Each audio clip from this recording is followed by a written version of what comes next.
Yo, peeps. The reason why Andrew Tate got so famous is because people want to watch the lives of winners. People want to listen to advice from winners.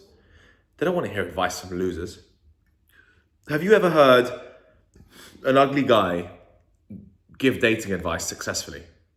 Or let me rephrase that. Have you ever seen someone who's not very good with women give you dating advice? Have you ever seen someone who doesn't have a good body give you bodybuilding advice? Have you ever seen someone who has never started a business teaching you about business? Actually, that's what happens at colleges and universities. I just realized that. God, shocking what we spend our money on to get educated with for a professor who's never started a business before. Anyway, people want to hear from winners. They don't want to hear from losers. And so the way our population is segregated is that everyone's listening to that very tiny percentage of winners at the top. And Andrew Tate became so popular because he would flash his money and flash his wealth, his $5 million Bugatti, like, what color is your Bugatti? That went viral. And all these kids started following him around and following his success and getting all excited about following this guy when, these kids had, in English we call it, they didn't have a pot to piss in, which means they didn't even have anything themselves.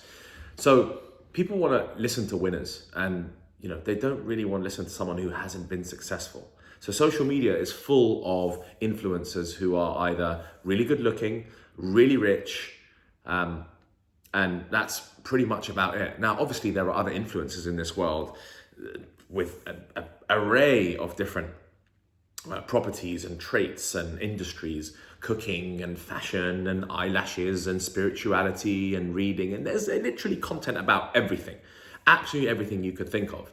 But Tate got famous because he plugged this message down your throat that he was such a winner with his top G label, right? And he is top G, let's face it, like tall, can fight, has loads of money, acts like the man, will kick your ass, has got a crew, gets girls. He's like, is intelligent, dad was a chess master. So he throws all these different traits at you saying, I'm this, I beat you at every facet.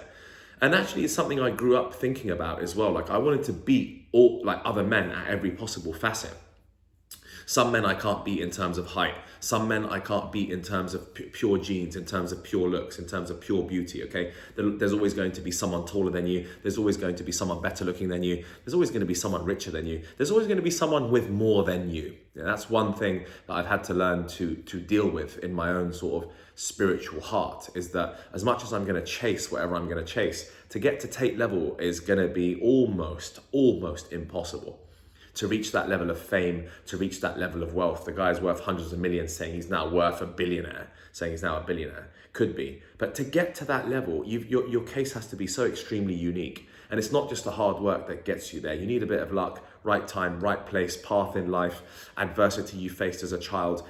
There's lots of different reasons as to how Tate got to the position he is, but it was the amalgamation of his whole life, right? From the struggles to being brought up in Luton to to being poor, to then having nothing to do but go to the gym, because in Luton there was only pubs and a gym. So he went to the gym instead of drinking. So him and his brother would just train. That got him into fighting. So then he got into the fighting. He was so desperate to make money that he got into the webcam business, convinced some girls to get involved and do some webcam stuff for him. And that desperation to make money really led him to that point. And then he tried, he was a fame whore for ages. He tried to do Temptation Island, I think it was. And then he tried to do a bunch of different reality TV shows, attempted those. And then his path was, he moved to Romania. And then I heard that he bought some crypto and done quite well in crypto. Apparently he was involved in casinos in Romania. And then during COVID, he started smashing lots of content and lots of arrogant, to your face content, and loads of those shorts started going viral. And then when I'd come across him, I was like, whoa, who is this guy? And he actually does make a big impact on you. He came in with this aggressive extreme stance, and extremity seems to work on social media. If you give extreme views and you're like bah bah bah bah bah, then people might just end up listening to you. So that's kind of that's how he became pretty big. He pushed his agenda heavily, and then I started watching his long form and realizing this guy's actually not a bad dude. This guy's actually quite a nice dude. He's not like the asshole that everyone thinks that he is. So yeah, that's how Tate got famous. People want to listen to winners, and I want to conclude this by saying that you're going to listen to me because I'm also a winner. I am not a loser putting these videos together, okay?